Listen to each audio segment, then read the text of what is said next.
Good evening बच्चों। अभी जो नेक्स्ट हमारा टॉपिक है, ये मैंने एक्चुअली इसको ऑलरेडी डायग्राम्स बना के रखे। Voting through electronic means, section 108। बहुत बड़ा टॉपिक है। बड़ा इसलिए बोल रहा हूँ क्योंकि आप देखेंगे तो समझेंगे कि इलेक्ट्रॉनिक मीन्स की इतनी वैल्यू क्यों है। दो तरीके से होता है ना इलेक्ट्रॉनिक वोटिंग। एक मीटिंग के पहले आपको आ जाता है, आपका वोट ले लिया जाता है। एक मीटिंग के वक्त इलेक्ट्रॉनिक मेथड यूज की जाती है। तो जैसे मैंने लिखा है यहाँ पर कि एवरी लिस्टेड कंपनी,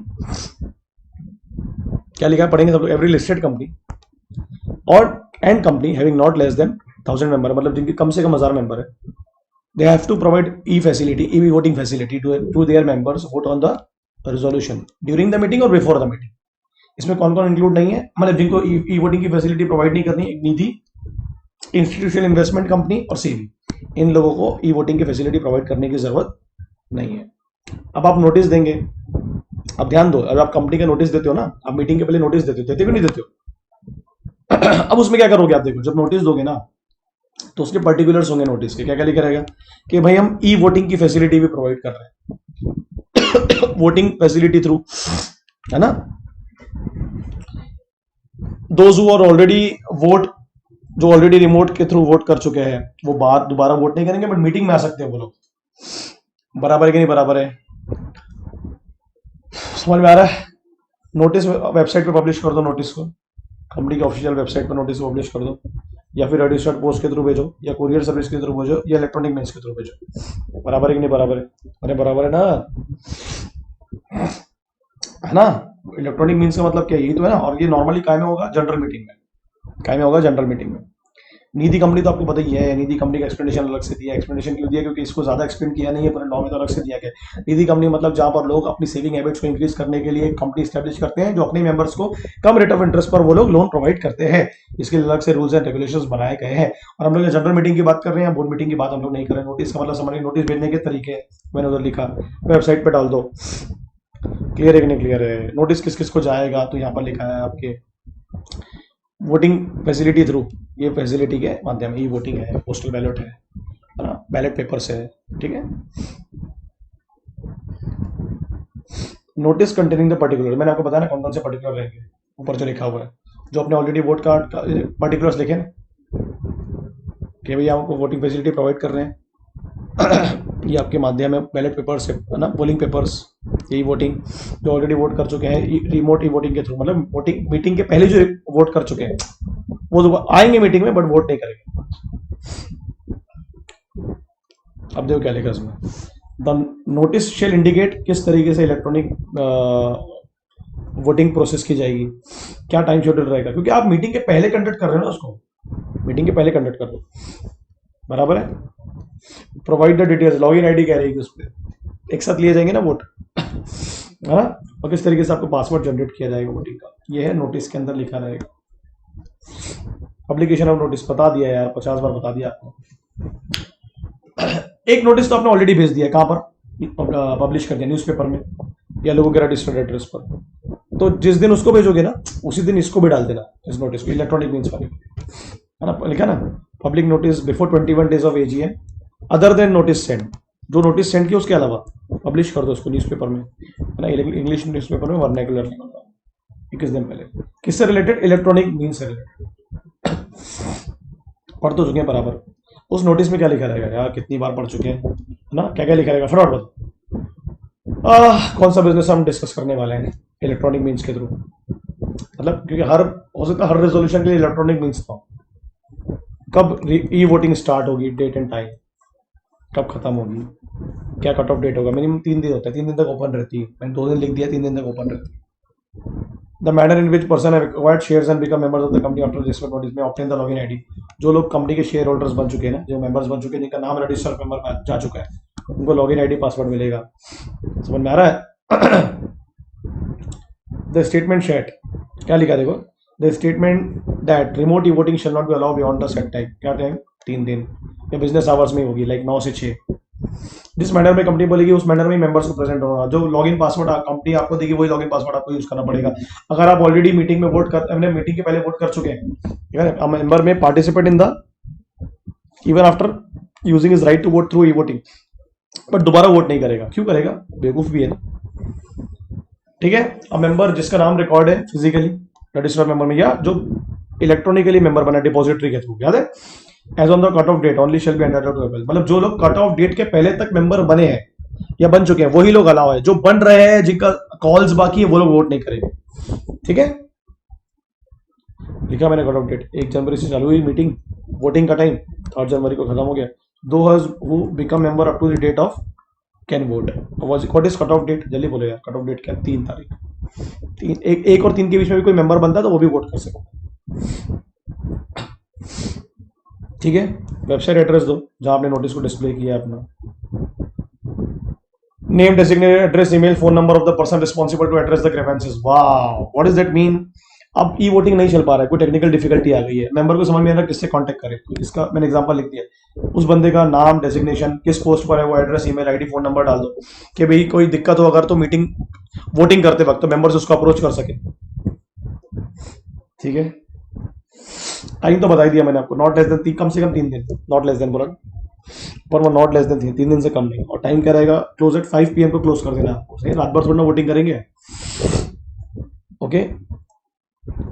क्या बोला मैंने आपको, जो कट ऑफ डेट है उसके बीच उस तक जो भी मेंबर बनेगा इलेक्ट्रॉनिकली फिजिकली वो वोट कर सकता है ना, they can choose for e voting.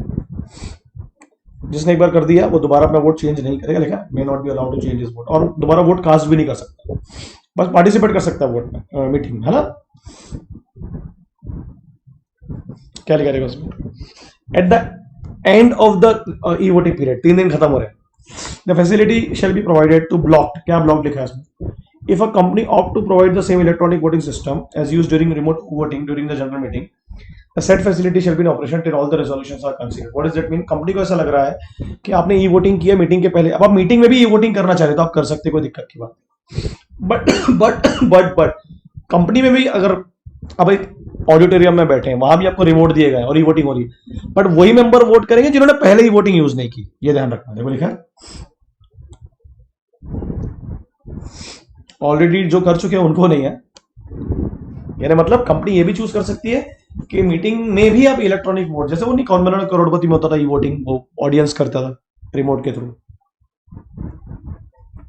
फिर ये तो आप लोगों को पता ही है, आप स्क्रूटनाइजर अपॉइंट करो, कौन होते हैं, नॉट इन एम्प्लॉयमेंट होते हैं ना, जो बाहर के सीएस चार्टर्ड अकाउंटेंट, जो प्रैक्टिसिंग कंपनी सेक्रेटरी एडवोकेट्स, जो आपके एम्प्लॉयमेंट में नहीं है ना, जो रेपुटेड लोग हैं, जो ओपिनियन ऑफ बोर्ड में जिनको आप अपॉइंट कर सकते हो, स्क्रूटनाइजर ये डिस्ट्रीब्यूट करते हैं आपके इलेक्ट्रॉनिक मीडियम्स में, जैसे पोलिंग, मैंने पोस्टल आपको पोलिंग पेपर्स वाला पढ़ाया था, ये बाहर के लोगों को भी अपॉइंट कर सकते हैं अपने लिए, जो कंपनी का नहीं होना चाहिए, आउटसाइड एक्सपर्ट, जिसको किस तरीके से मीटिंग कंडक्ट की जाती है इलेक्ट्रॉनिकली, जो उसे पता है, ठीक है ना, इसमें well equipped with the electronic voting system, जो आईटी के नॉलेज से बहुत ज्यादा इक्विप्ड है।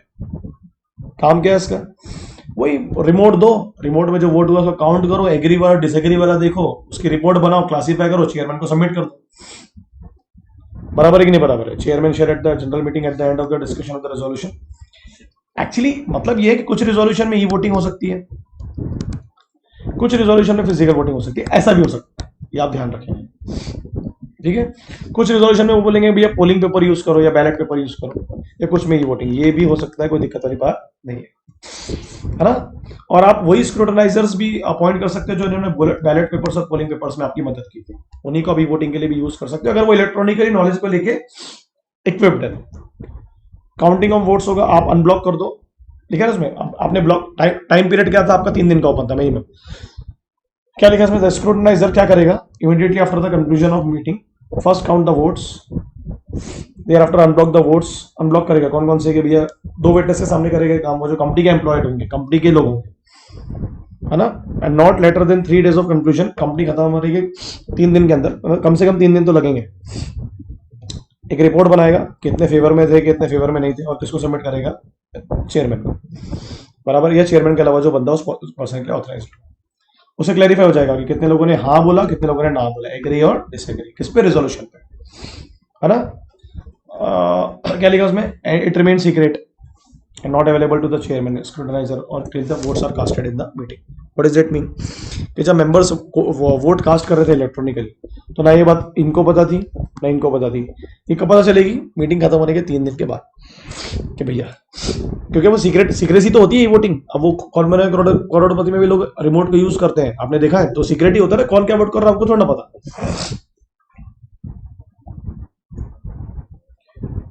अब ये बहुत इंपॉर्टेंट है, ये इसमें क्या लिखा है मैं आपको बता दे रहा हूं। अब ए, बी और सी, इसमें से क्या हुआ, ये दोनों ने ई वोटिंग के थ्रू ऑलरेडी अपना वोट कास्ट कर दिया है।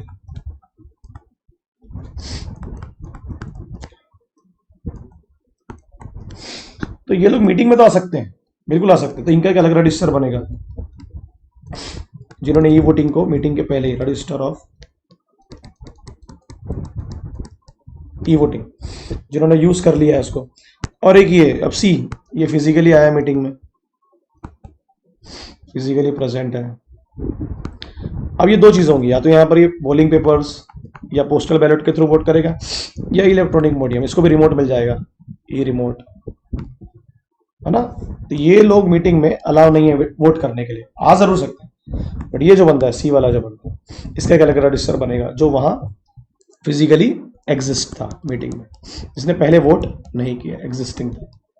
सिंपल है, इस तरीके से काम चलता है। तो इसकी भी एक डिटेल्स करनी पड़ेगी। भाई अब आपकी मीटिंग हो रही है, अब ये मीटिंग में तीनों आ रहे हैं, ए भी आ रहा है, बी भी आ रहा है, सी में, ये ऑलरेडी कास्टेड है, तो आप रजिस्टर मेंटेन करके रखे हो ना, तो आप डिटेल्स को एक्सेस कर सकते हैं कि ये लोग दोबारा वोट ना करें। तो इनको रिमोट नहीं मिलेगा, रिमोट सिर्फ किसको मिलेगा? सी को। वो वही लिखा है उसमें एग्जैक्टली व्हाट टू व्हाट। इस रजिस्टर को आप कहाँ मेंटेन करोगे? रजिस्टर ऑफिस में हम लोग मेंटेन करते हैं। क्या क्या रहता है उस रजिस्टर में? कितने लोगों ने हाँ किया, कितने लोगों ने ना किया, है ना, उनका एड्रेस, नेम, उनका folio number, client folio number मतलब रजिस्टर नंबर के क्या इन्वेस्टमेंट्स उनके कंपनी में, क्लाइंट आईडी नंबर, अगर इलेक्ट्रॉनिकली उन्होंने शेयर्स खरीदा है, नॉमिनल वैल्यू कितने शेयर्स उन लोगों के पास में है, भाई वो इक्वल वोटिंग राइट्स वाले के डिफरेंशियल वोटिंग राइट्स वाले। रजिस्टर को कहाँ संभाल के रखते हैं हम लोग? बेसिकली चेयरमैन को देते हैं, चेयरमैन रजिस्टर ऑफिस में संभाल के रखेगा, ठीक है ना। ओके, पूरे रिमोट के डिटेल्स आपकी, अगर पोलिंग पेपर्स के थ्रू कुछ रेजोल्यूशन पास हुआ तो वो सब किसके पास रहेगी, जब तक किसके पास ना चले जाए, है ना। फिर वो अप्रूव करेगा, साइन करेगा, बराबर है कि नहीं बराबर? फिर किसके पास जाएंगे? रजिस्टर के ऊपर, रजिस्टर किसको? चेयरमैन। चेयरमैन किसके पास रखेगा? रजिस्टर्ड ऑफिस के पास। और जो भी रिजल्ट्स होंगे आप कहाँ डिक्लेयर करोगे? वेबसाइट्स पर करती है ना लोग। एक पोल होता है ना, यूट्यूब में भी पोल होते हैं, तो कहाँ आता है? अब किसने क्या बोला, हाँ या ना, इंस्टाग्राम पे भी होता है, बट वेबसाइट पे डिक्लेयर तो हो जाता है इमीडिएटली। कौन डिक्लेयर करेगा? चेयरमैन। अब ये लिखा है प्रोवाइड, अगर कोई लिस्टेड कंपनी है, लिस्टेड कंपनी है, तो लिस्टेड कंपनियों के जो रिजल्ट्स होंगे, ई वोटिंग है, वो किसके पास जाएंगे? उनके स्टॉक एक्सचेंज के पास। तुरंत उनको बताना पड़ेगा। फिर वो स्टॉक एक्सचेंज अपनी वेबसाइट्स में उसको डिक्लेयर करेंगे कि ये वोटिंग के थ्रू ये रिजल्ट आया इन कंपनियों का वोटिंग। क्लियर? खत्म। मगर बड़ा है, मगर इजी है। Passing of date of resolution subject to receipt of required number of votes, the resolution shall be deemed to be the pass on the date of the relevant general meeting. What does that mean? जिस दिन general meeting हुई उसी दिन हम मान लेंगे कि resolution pass हो चुका है, जबकि खुल रहा कब है? वो पता कब चल रहा है? 3 दिन बाद, ठीक है। और ये ऑर्डिनरी रेजोल्यूशन, स्पेशल रेजोल्यूशन दोनों में हो सकते हैं वोटिंग, कोई दिक्कत की बात नहीं। ये मतलब समझा आपको कि डेट ऑफ रेजोल्यूशन कब मानेंगे हम लोग? जब वोट काउंट होंगे उसके बाद में, कि जिस दिन मीटिंग खत्म होगी। जिस दिन मीटिंग खत्म होगी उसी दिन रेजोल्यूशन पास हो गया वैसा मान के चलेंगे, तो डेट उसी दिन की लिखी रहेगी। हाँ, उसकी काउंटिंग 3 दिन बाद चालू होगी।